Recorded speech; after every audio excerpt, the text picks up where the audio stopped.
नमस्कार, मेरा नाम आर्यन है। आप फर्स्ट बिहार झारखंड देख रहे हैं। बिहार सरकार नई नई पहलों पर काम कर रही है। किस तरीके से महिला को मजबूत किया जाए उस पर काम कर रही है। और इसी क्रम में बिहार की राजधानी पटना में जो मुख्य सचिवालय है वहाँ एक बेहतर पहल सरकार द्वारा शुरू की गई है। पालना घर का जो शुभारंभ है वो कर दिया गया है। इसी क्रम में जो बिहार सरकार के मंत्री हैं मदन सहनी वो पहुंचे थे और इस शुभारंभ को उन्होंने रिबन काट कर शुरुआत की। गौरतलब हो कि पालना घर में वैसे बच्चों को रखा जाएगा जिनकी माता और पिता दोनों बिहार सरकार में कार्यरत हैं। इसके साथ ही जो लोग भी काम करने आएंगे सचिवालय में या जिन्हें काम होगा वो भी अपने बच्चों को इस पालना घर में रखेंगे। क्या कुछ तैयारियां की गई है इस पालना घर में और क्या कह रहे हैं इसके शुभारंभ पर बिहार सरकार के मंत्री मदन सहनी, वो आप सुनिए। राजधानी में ही कई ऐसे जो सरकारी उपक्रम है जहाँ पे हजारों की संख्या में महिलाएं काम करने आती हैं, शादीशुदा महिलाएं काम करने आती हैं। आगे की क्या योजना है? यह मुख्यमंत्री नारी शक्ति योजना के तहत यह पहला शुरुआत है।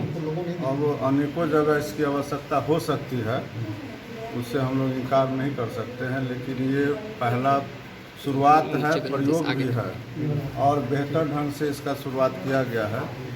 और जैसा कि विभाग की ओर से तैयारी भी है, विभाग के समाज कल्याण विभाग के अपर मुख्य सचिव श्री अतुल प्रसाद जी हैं, महिला विकास निगम की एमडी भी हैं, तो सभी लोगों की पहले से भी इस पर जोर रहा है और तैयारी है।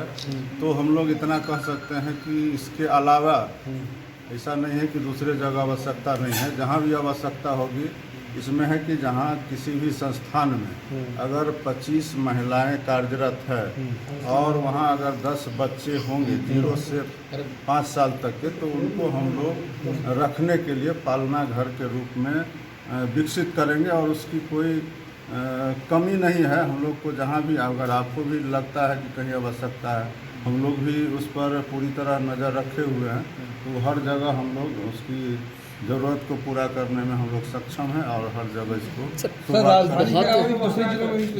ये ऐसा नहीं है कि ये सिर्फ राजधानी में ही, दूसरे शहर में भी अगर इसकी आवश्यकता होगी तो हम लोग करेंगे। आपको मालूम है कि जो आरक्षण माननीय मुख्यमंत्री जी ने महिलाओं को दिया, जिसके तहत कम से कम 5,000 तो पुलिस में बहाली हुई है और अन्य सरकारी जो विभिन्न विभाग है उसमें भी 4,000 से ज़्यादा इस कम समय में हुआ है। तो 9,000 तो सिर्फ महिला हम लोग के जानकारी में अभी वर्तमान में नई बहाली हुई है। तो बहुत जगह पर महिला की संख्या होगी, विभिन्न विभाग में होगी, पुलिस में भी होगी। तो जहाँ भी ज़रूरत होगा पटना शहर के अलावा वहाँ भी हम लोग इस आवश्यकता को पूरा करने में सक्षम हैं। और समाज कल्याण विभाग, महिला विकास निगम इसमें तत्परता से सभी लोग लगे हुए हैं। परसों ही विश्व महिला दिवस हम लोगों ने मनाया है और महिला को किसी तरह का असुविधा नहीं हो उसकी सुविधा के लिए हर तरह से हम लोग प्रयासरत हैं और हम लोग काम करेंगे।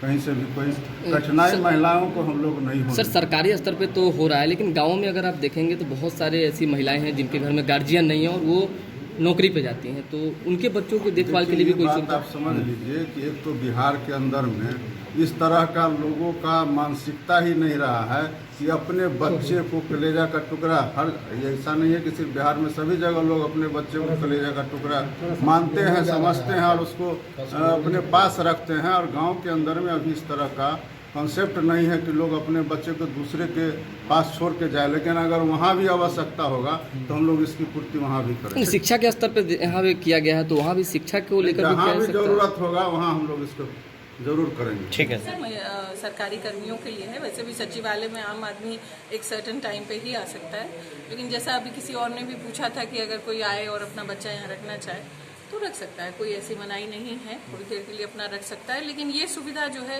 बेसिकली सरकारी कर्मियों के लिए है। इसका मकसद ये है कि सरकारी सेवाओं में महिलाओं की भागीदारी और बढ़े, जैसा कि है भी, सरकार ने इतना आरक्षण दिया है और आप देख भी रहे हैं सब जगह महिलाओं की भागीदारी बढ़ रही है।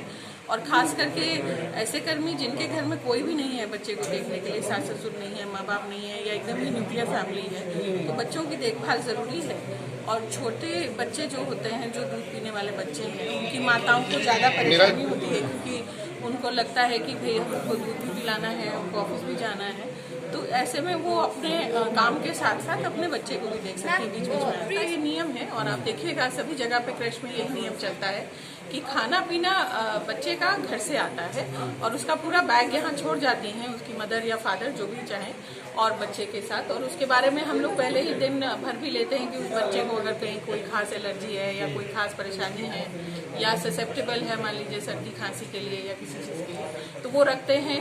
या मान लीजिए हल्का बुखार भी है, डॉक्टर को दिखा चुके हैं, डॉक्टर ने कहा ऐसे ऐसे दवाई देनी है, तो उस सब की व्यवस्था है।